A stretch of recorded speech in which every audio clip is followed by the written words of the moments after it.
All right. This is We Are the Seeds. I'm Zachariah Julian. I'm a singer-songwriter from the Hickory Apache Nation. And I have a special guest today. Go ahead and introduce yourself. Hello, I'm Robb Pierce from the Hickory Apache. Hickory Apache Play Nation. guitar. Hickory Apache Nation. Play guitar How long have you been playing guitar? since 1990. Wow. A There, minute. it's a minute, yeah. What inspired you to start playing the guitar?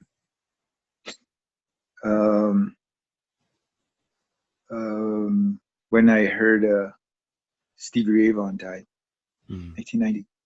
Wow. I wasn't really into music, but when he died, I started listening to him more, and then I started listening to his influences like Jimi Hendrix and stuff. I started playing, trying to play that stuff, but I could only read tab, so I started buying tab, and I went straight to Kurt Hammett and Metallica, because that was the only music that I could learn. The language of Stevie Ray Vaughan, what is it about that kind of musical language that sets apart a lot of other genres of music? Why Stevie Ray exactly? Was there something specific about it? His style? Yeah, just straight up, man. Freaking somebody who could shred and blues. You know what I mean? Yeah. Like he was shredding at blues, and you hear all kinds of music, but I don't know. For some reason, that felt more raw, and it felt like real. Like that was something real. When I would hear somebody play, I would want to hear that real sound. I didn't know too much about it then, but then now I still dig it. I like the real sound. Blues has been very, very influential. It's such an interesting scale, the blues scale, especially in that minor blues scale. It's amazing. And then to get to more know about you, you mostly play like heavy metal. Is that correct? Yep. And what is the band that you're in? The band that I am in is called Decapitation of a New Day, and it's a cross between like black metal and death metal. Yeah. And you do some amazing tours with some amazing production companies. Can you talk about one of the tours you went on? Like venues you've been to? This recent tour that we went on, we played a lot of places. We played LA, Las Vegas, and we played down in Phoenix. I guess the most well-known place we played was Whiskey A Go-Go. Yeah, that's amazing. Yeah. And here in Albuquerque, we've played the Launchpad, and in Farmington, we played over at the Top Deck when it was open. It's closed now, and then down in Arlington, Texas. It's right between. It's the border between Arlington and Dallas. It's right in there. What's it called? Diamond Gyms. It's kind of like Top Deck or like Launchpad, kind of. Oh, wow. I've never heard of that place. Huh. Yeah, we played over there too. So, with the influences that you have, when it comes to writing your music, when it comes to your style, what is it exactly that you look for when you compose? When do you know that you're onto something sweet and beautiful? Well, I mess around with some modes here and there, some scales, and I try to find a feeling that I have like a idea of where I want it or where it's going, and I just follow the feeling, and then I'll have that for a while. That's the way it seems like it happens for me. I'll have the idea, but I won't have the actual music yet, and I will be fiddling around with a mode, a feeling. I feel like the different modes have different feelings. And if there's a certain mode that I don't hear a lot of, like I'll hear modes, people playing modes out there, but there's some modes that it seems like they're not popular or they're not out there. But those, to me, those are feelings, and I feel like that needs to be expressed. So I'll find something that's not being used or not too popular, and then I'll just work with that, and I'll try to make that sound, try to get the feeling right. Yes. And then from there, I'll build on it. And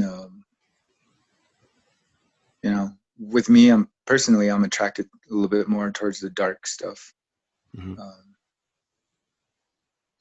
When I play, And that's for just me though. and for those of you who are listening and watching, modes are like scales. They change the mood of a piece drastically depending on the mode you're playing. Just like keys, major, minor. Modes were some of the original scales created back in the day that are used today and very influential for guitarists, especially. Um, so, is there anything specific that you're working on now that you can talk about? Right now, I was working on a song called Raven Mm. that I just got through with rhythm guitars, lead guitars, stuff like that. Still working on lyrics for it, but that mode that I was working in was a Dorian mode. Mm-hmm. There's a lot of music out there in Dorian, but the way they choose, or the way people choose to use Dorian, it's just different. And then the way that I chose to use it was more like popular music. Dorian, I feel like maybe like Santana, or you have that feeling in there. But then I like the way classical music uses Dorian. Oh, yeah. So then I chose to use it like a classical style and have that dark feeling in there, leaving out that one note that makes it sound bright. Mm-hmm. So just kind of skipping around it and not using it makes the whole thing. Yeah, the musical language. It's a lot like writing a sentence or painting. You have to pick what words, what rhythms you use, what scales, what modes you use, and yeah, it's very important. And full disclosure, I work with you a lot on a lot of music, and there's a reason I chose you as a guitarist, because you understand the emotion of music. You're able to tap into that, and your musical language is very versatile. You can easily unplug you and plug you into something else, and you get it right away. And what techniques and styles helped you outside of like modes and stuff? What fingering techniques, guitar techniques, help you adjust to such different uh, sounds, musics, like that different language? Well, a lot of what I feel, a lot of the technique. I guess when I got out of school, when I was in school, I used a lot of finger style picking that I learned when I took a lot of classes in classical music Yeah. and stuff like that. And I used a lot of that style. And then I went to, I was playing metal at the same time. And, just trying to get that down for a guitar player, alternate picking was where it was at. And I did that for the longest time. But I went back to like the root of everything. When you very first start playing, for guitar, you start with downward picking.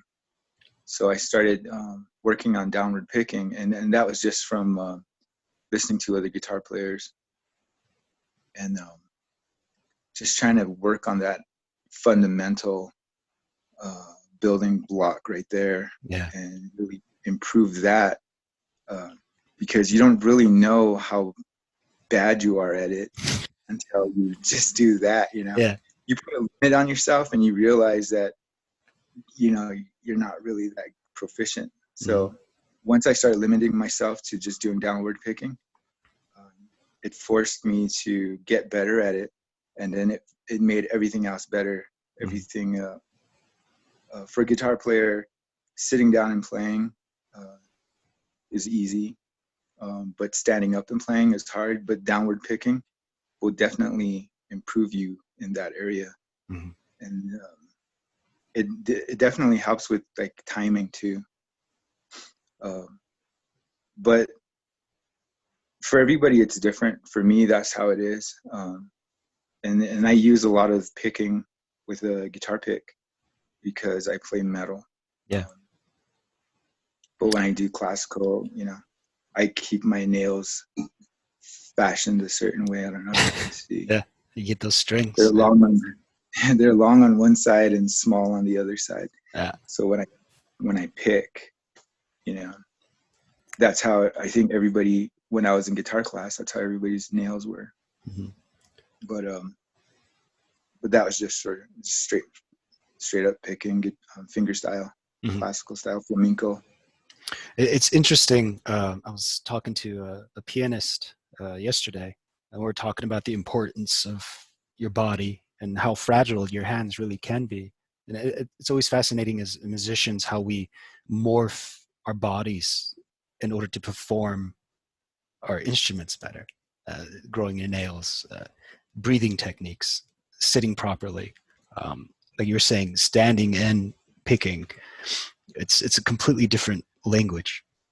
But yeah, that's interesting. Now, with the heavy metal aspect, there's a lot of angst, especially amongst Native Americans. You have a lot of free time. There's a lot of anger, and there's a lot of Native American heavy metal bands. Growing up on the reservation, I know this. Is there any advice you would have for any upcoming, like young Native American who are getting their guitars for the first time, who are screaming into a mic for the first time? Is there anything advice you can give them about the life of being in the metal band?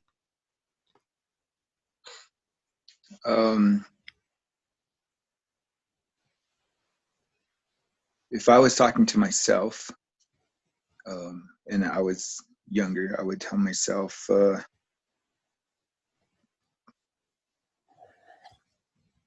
not to get too much into alcohol. That's good. Yes, drinking, very bad.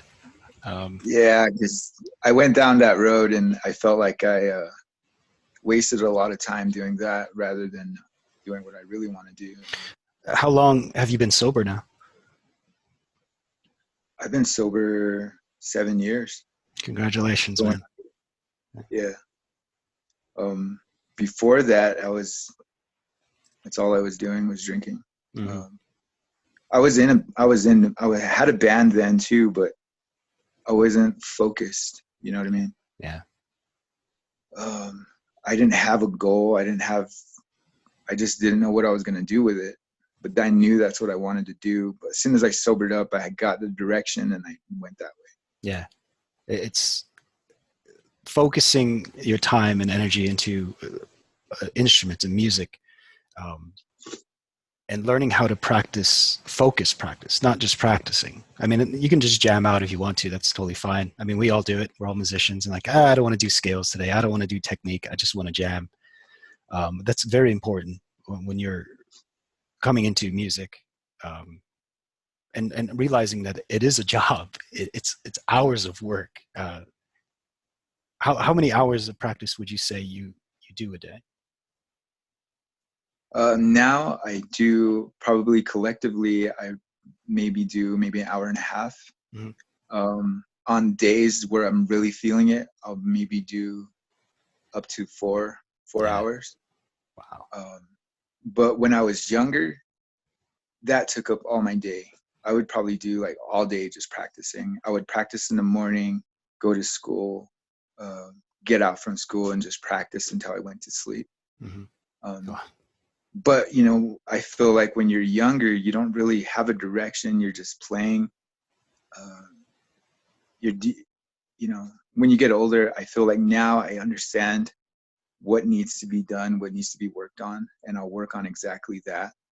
And if I get if I focus on that for 30 minutes, I feel like that's more important than a whole day of jamming. You know what I mean? Oh yeah, yeah. So It's really a snowball effect of just you keep adding to it, and eventually it turns into this huge, beautiful ball of talent. Um, but we'll wrap up the interview now. Was there anything you want to talk about? Future projects? I mean, I know we're all kind of locked down because of what's going on, but um, any silver lining, any light at the end of the tunnel you see with your music? Like um, when this is all over, what do you want to do? I want to get back to playing shows. Yeah, We had a tour scheduled for May. We had a 2-week tour all over Texas, Oklahoma, and Colorado, and that got canceled. So man, I'm sorry. we won't be doing. Yeah, we won't be doing that. But after this whole thing is over, um, definitely going to book another tour and get out there. Um, but the things I'm working on right now, I'm working on my personal, the music with the band, and then I'm working on music with you, Hmm. and those are my two main things that I want to do right now. Yes, excellent. So I have where? a lot of Oh, go ahead. what's that? You have a lot of what? I have a lot of time right now. So. Yeah, yeah, yeah, yeah. I feel you. Like you always, like for me personally, I was like, I never have enough time to practice because I wake up, I practice, I go to work, and I practice, I go to bed, maintaining the body, working out, eating right. Um, Yep. but now I have all this time. We have all this time, and I just want to sit on the couch. I just want to sleep. Uh, Yeah. yeah. But anywho, so where can people find some information about you? Social, YouTube, give us uh, some Instagram. Where can we find you? Where can they find you? Yeah. Instagram. I think I'm under 6 Bullet on Instagram, and then Facebook it's Robb Pierce, and then YouTube I have uh, Decapitation of a New Day. Mhm. Um, but if you want to hear some of my music, you can check out those sites. All right. Well, thank you very much. This is Robb Pierce. Thank you very much for the interview. Yeah. You have a good day. Yeah. Awesome, man. Thank you. Yeah.